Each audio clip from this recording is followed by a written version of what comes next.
Hi, I'm Lisa Bradshaw. Thanks for joining the show today. The snow has arrived, which means it's time for winter sports and activities outdoors. Lots of fun to be had, but also some safety tips to keep in mind. For that, I have Deputy Magnussen here today talking about safety in our community and up on the mountains. Thanks for being here. You're welcome. Thanks for having me. So I saw that you had a class recently about snowmobile safety, so I wanted to have you here to talk with the people who are watching who didn't attend the class. Yeah. So thanks for being here. Yeah, thanks for having me. So tell us about why you put it on, obviously for awareness and information. So we teach it for Washington State Parks and Recreation, who controls all the groomed trails around the state for snowmobile riding. And I've been teaching it for about 5 years, but the Sheriff's Office has been teaching it for a lot longer than that. We go around the state, several different locations to teach the class. And it was originally designed for kids between the age of 12 and 16. So if they want to ride a snowmobile by themselves without their parents, they have to go through this course and pass the test, and then they can go out and ride their own sled. But about 3 or 4 years ago, we opened it up to riders of all ages, so that people that are new to the sport can learn basic riding skills, survival skills. So people don't start till they're adults. Right, and we're finding a lot of people new to the sport that go out and buy sleds, but have never ridden before, don't have friends that ride, and it's a good opportunity for them to learn some basic riding skills. Do you think that people respect that vehicle like they should, that they do cars and things, in terms that it goes fast, it can roll over, it can have all the same? I think it's like cars. I mean, some people do respect them, but a lot of people don't. These new sleds nowadays, they'll climb a lot higher and they're a lot faster than the old sleds. So that's what we're finding, is people are getting themselves into a little more trouble because they're able to get deeper into the woods and higher up on these hills. So they're getting into avalanche country a little bit more. They're going faster, so when they do crash, there's more injuries and more damage. So what are types of things that the class covers for the people who missed it? So it starts out with just basic familiarity with the snowmobile, what a snowmobile is, the main parts, the belts, how to check the oil, preventative maintenance, then riding skills. So we take them out and we've got a riding course set up, and so they have to pass not only a written test but then a skills course. So we give them the basic knowledge as far as how to ride a sled, how to safely ride a sled.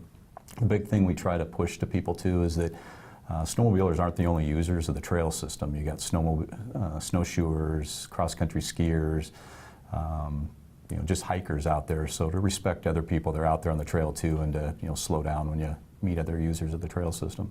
So what are the things that people should look for on their sled before they go out? Just in terms like, with the car, we check our blinkers, we'd want to make sure we have gas, those types of things. Kind of the same thing. So you want to check all your lights, make sure all the lights are working right, make sure the throttle isn't sticking in the open position, the belt's in good shape, lots of oil, plenty of gas. So just kind of the same thing you do before you go out on a big trip in your car, just general checking to make sure it's running right. Start it up and don't just take off and head up into the hills. Maybe ride around the snow park a little bit to make sure everything's running right before you commit to heading down the trail for miles. How many times do you find someone, help someone out who's broke down? Is that a common? Yeah, so the main call we get, especially with the search and rescue, it's either accidents where people have been injured and we have to go out and respond with local fire districts to, find the injured person, or it's people that didn't show back up. They may have told their family they were going to go ride for the day and they don't show back up, and then we get called to go locate them. And that's because once it snows, you lose the trail, and that's a really difficult thing to do. It is, and that's why we ask people to really give a detailed plan. So if they're going to go out and ride, to let a family member that's not going along with you, let them know that where you're going, where your intended route is. And if that changes, so if you get to the area and you decide you're going to go to a different snow park, let the family member know that your plans have changed, that you're now going to a different area. A little later in the show, we have Brady Karstetter here. He's going to share with us his story from last year when he was separated from the group on sleds and spent a night in the woods by himself.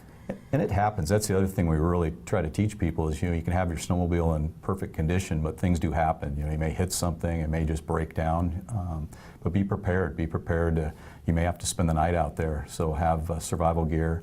A lot of people will go out and buy great survival gear, but they don't know how to use it. They don't practice with their beacons, avalanche beacon. So make sure that if things do go bad, that you're able to spend the night out there and survive a night. What do you recommend as part of that gear? Well, the basic gear for riding, the three essentials we really want people to have is an avalanche beacon. Not only have one, but know how to use it and turn it on while you're riding. A shovel and a probe. Then after that, it's the basic survival, just like if you're going out on a wintertime hike. rain gear, warm clothing, extra clothing, food and water, and shelter, and a way to make fire and shelter in case you had to spend the night.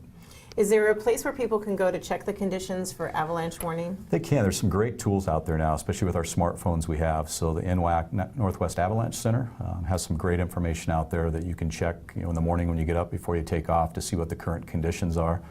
And then some of the snow parks will also post that at the snow parks, but you can either get on your computer at home or your smartphone. So there's really no excuse not to know that you're in avalanche terrain or avalanche conditions because of the information that's available to us. So when you think about the age groups that you see that are showing up for this class, I know it's different for every child, just like it's different what age they should be able to be left alone and take certain responsibilities. But what is the age that you would say this is an okay age based on your experience and what you've seen that they go out without an adult? Is that too much to say? Yeah, it just depends on the kids and how much they've been exposed to the sport. Some kids have grown up on the back of a snowmobile since they were little. Parents that have cabins and ride all the time. But the minimum age that the state will allow somebody to ride is 12. So 12 to 16 is that age group. But it's all going to be depend on the parent and how responsible their kid is, how comfortable they are to let them go out on their own.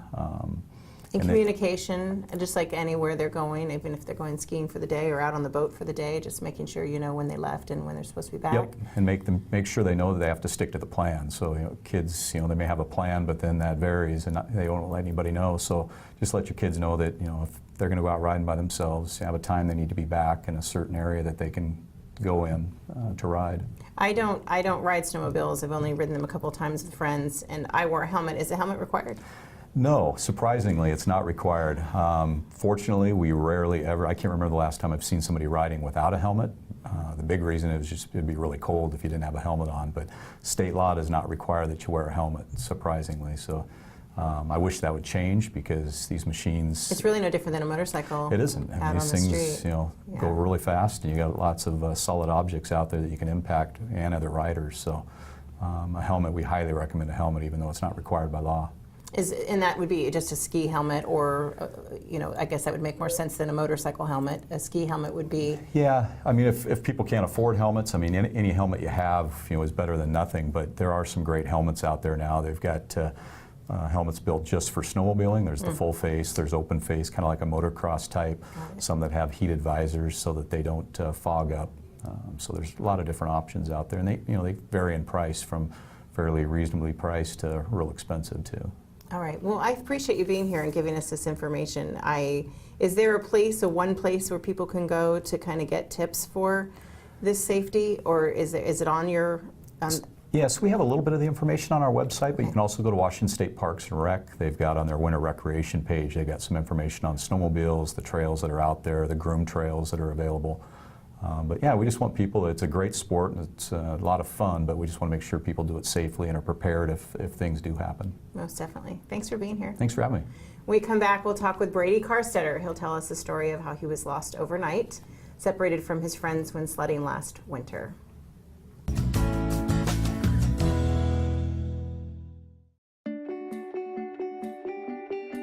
Elements is a nationwide top 200 salon celebrating 20 years of service in the Wenatchee Valley.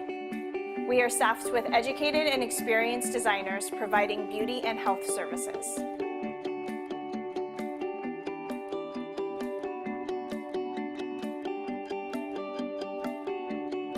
Visit our Facebook page for our store hours and our menu of services. Family roles change with time. You may find yourself being an unpaid caregiver to a loved one. Caregiving can be rewarding, but also stressful. Taking care of yourself is vital. Aging and Adult Care of Central Washington has low or no cost services for unpaid caregivers, such as in-home support, care supplies, and counseling. Connect in your local area by calling Aging and Adult Care at 800-572-4459 and mention you're interested in caregiver support.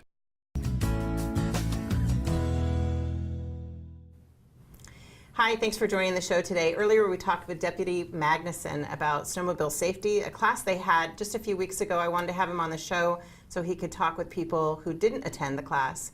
And he gave us a wealth of information about safety and planning ahead.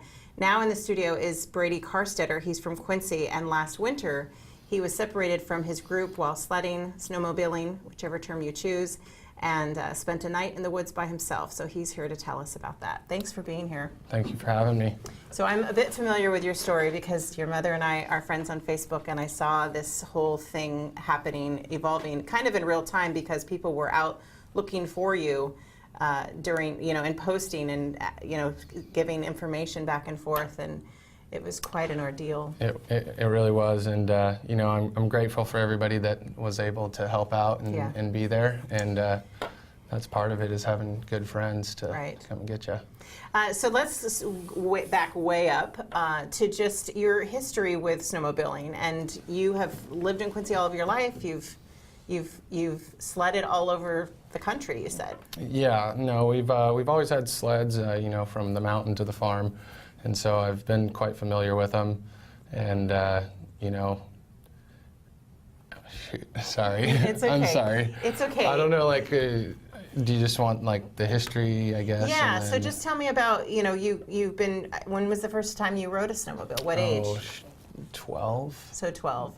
And your parents are very, involved, yeah. and they taught you about safety and what to do Yeah. and how to plan. Okay. So had you been out by yourself a bit before? No, I have, starting at about 16, 17, we started to go riding up here at the Clockham, and just got pretty familiar with that mountain, and then we started riding Canada. Yeah, so then when you, when you're planning to go out on a snowmobile ride, what is your thought? How old are you?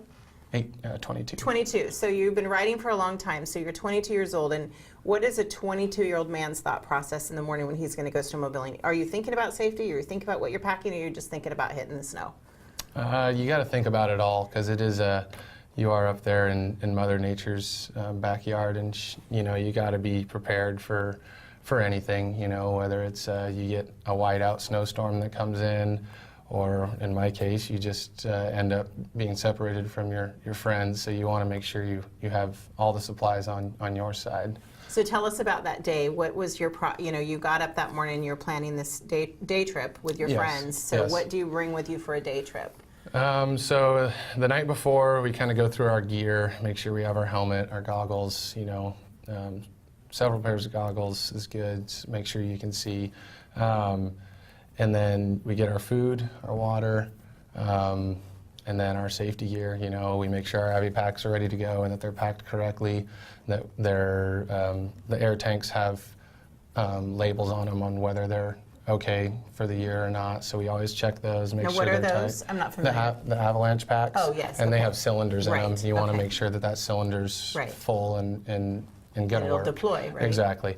And and then we have our beacons. You want to make sure your batteries are full, your radios are charged, and then, like I said, food and water, and extra sweatshirt or something, in case you get cold. But you'd done all that. You'd gone through that whole we process. had all that. Yeah. So when we went up, we'd sledded Salmon Sac many times before. We had an area already picked out that we were going to go and hit. And so did you tell people ahead where you were going? Mm-hmm. You did that part too. Yes. And so all of the moms with the kids I rode with, they knew exactly our location, and some of the dads have ridden in that same spot with us. So it was, but that even though we knew the spot that we were headed, we ended up getting a little sidetracked from that spot, and we were close, but ended up kind of... And that's what Deputy Magnussen was saying earlier in the show, is that you have a plan, but if you go away from the plan, then it makes it harder for you to be found. What did you intend to go away from the plan or the route that you were on? What was your reason for not sticking to the plan? Our intentions were not to go away from where we were headed.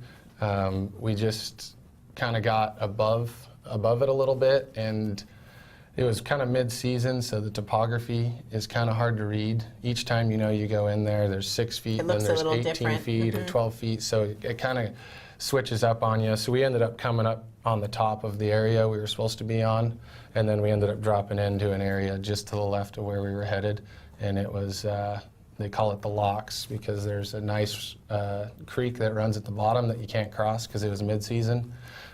followed by a bunch of creeks that came off of a nice open slope face that none of us could climb out of. So how far off, when you say a little bit off from the original plan, how is that? Miles, half a mile? A mile. So yeah, we were just a mile off, but you know, one thing that we do, all of us, we reset our mileage on the way in. So right when we dropped into this area, I looked down at my snowmobile and seen we were 14 miles in. So I knew we were kind of close to the area, but that's also one safety tip I would give out is reset your clock in advance, your mileage.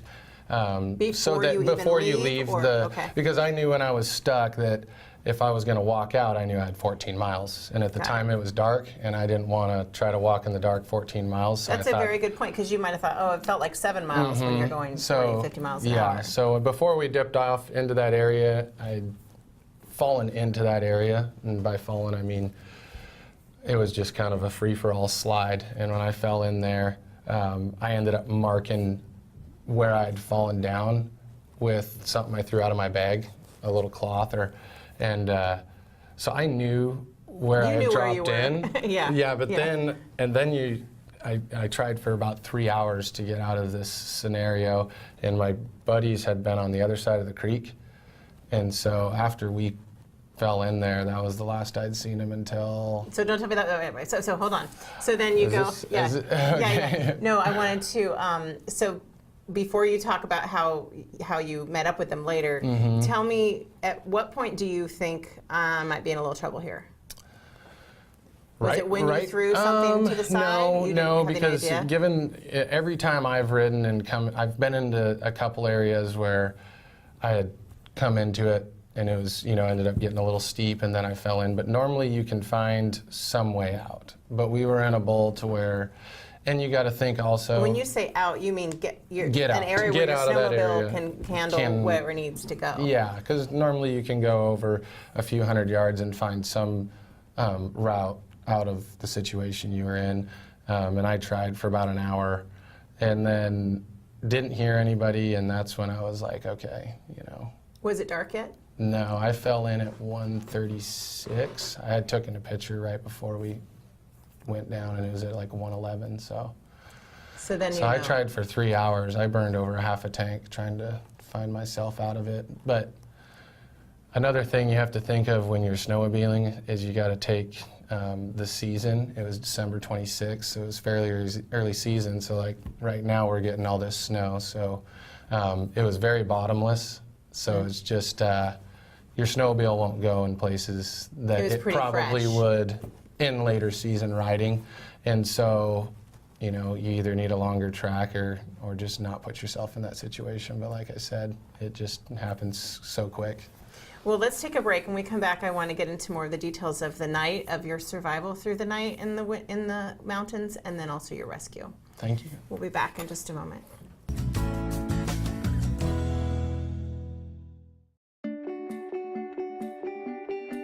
Elements is a nationwide top 200 salon celebrating 20 years of service in the Wenatchee Valley. We are staffed with educated and experienced designers providing beauty and health services.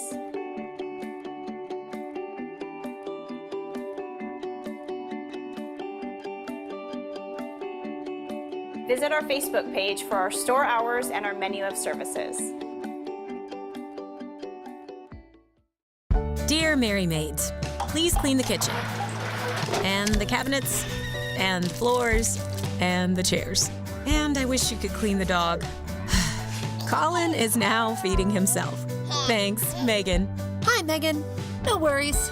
We got it all cleaned up. Let's hope Colin gets past the spaghetti flinging stage soon. Till then, we've got you covered. See you next time, Mary Maids.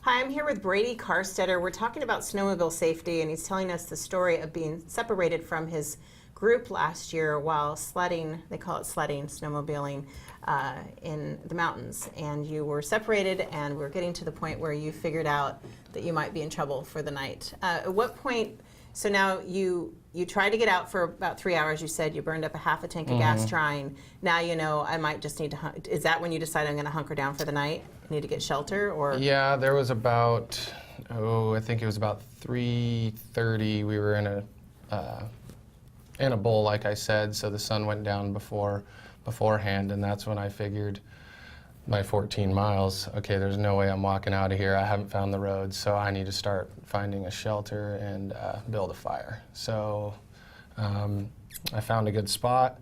And how long did that take? And were you at all like panicked about this, nervous about it? No, I wasn't too terribly panicked. It hadn't really set in yet. I just knew I had to get that fire going, and so while it was light out, I got all the brush from far away, so that at night I wouldn't have to chalk as far. And then I had several lighters and matches in a flint, so I had enough. I knew I could start a fire. I just had to get it going and find a good spot. Yeah.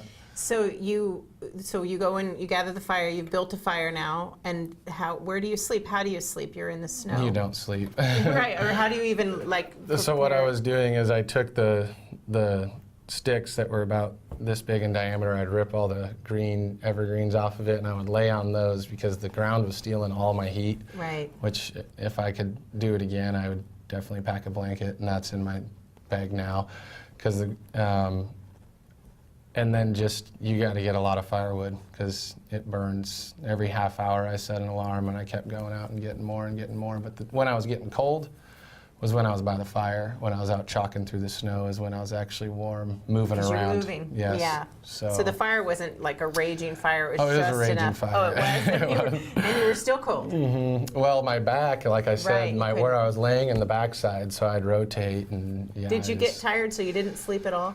No. I mean, my phone had plenty of battery, so I just kept setting alarms for every half hour, and by the time I'd shut my eyes for maybe 2-3 minutes, it was going off, and I was just like, you got to get up and move around, and yeah, that was smart. Yeah, so you don't know until you put yourself into a survival mode like that. I think everybody's kind of got that in them, but yeah, you just don't know what it takes. Yes. My nephew, he is 13, and since he was about 8 years old, I would trust him with my life under any survival situation. The woods, the ocean, a deserted island, because he just has that instinct that I think I don't have, but I'm guessing I've been put in some other survival situations in civilization that I've survived, so I'm guessing I would figure it out. Yeah, and like I said, I was prepared, and I knew that my friends knew I was in that spot or close to it.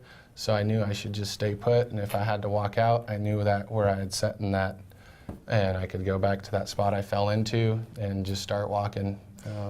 So then that was your plan then come morning? Come morning. Okay, so then where is everyone in the search for you at this point? What point did you have to hike the next day, or did they? They actually were out all night looking for me on that top trail, but I couldn't hear them, it was so thick, and the 3 others that I was with were actually stuck and out till 10:30 at night, only a couple hundred yards away, maybe 150 yards away, and we couldn't hear each other. They couldn't hear my sled. But that was my plan. But come about 8 o'clock, there was a helicopter. I could see several fires. I could hear a bunch of sleds come up. There was about 70 people, so I just stayed in that spot. Yeah, you would have been. That's a decision to make. Do I leave my spot and hike and make sure try not to get lost, because there's probably fresh snow, right? You might not know your trail back, or you kind of know the general direction. Yeah, it snowed 18 inches that night that I was picked up. So then if I would have been out another night, it was snowing when they found me. So what was that like when they found you? And it was pretty awesome, and it was the friends. It was 2 of the friends that I'd gotten, that I was riding with, and another one that I typically ride with, and it was a sign of relief for sure. But I knew they were coming. The problem is they don't know as a family member or a mother or whatever if it was an avalanche or if I had got hit in a tree or hit in my head, and they didn't know that I had a fire and I was okay, and so that was the biggest worry. Yes. Yeah. So reuniting with your mom, we just have like a minute left. Was that and your dad and your brothers? Oh, it was awesome, and I, I get like teary-eyed just thinking about it at because the it was very very top hard of the for us hill. watching. At the very top of the hill, there was kids that I knew were in Spokane that afternoon, and Walla Walla and Quincy and Wenatchee, and they were all at the top of the hill looking for me. And then I got to the parking lot, and there was people from Othello, Tri-Cities, Walla Walla, and it was great to just reunite with everybody. So. Well, I think you and your family have, you've been in the community a long time, and you've built quite a tribe of people around you that care about you. I was watching it from Facebook, and I knew in my heart you'd be found because nobody was going to not find you. Not that people who aren't found aren't loved, but you were smart and you did the things you knew you needed to do. So I'm glad you're here. Thank you. And thanks for sharing your story. Thank you.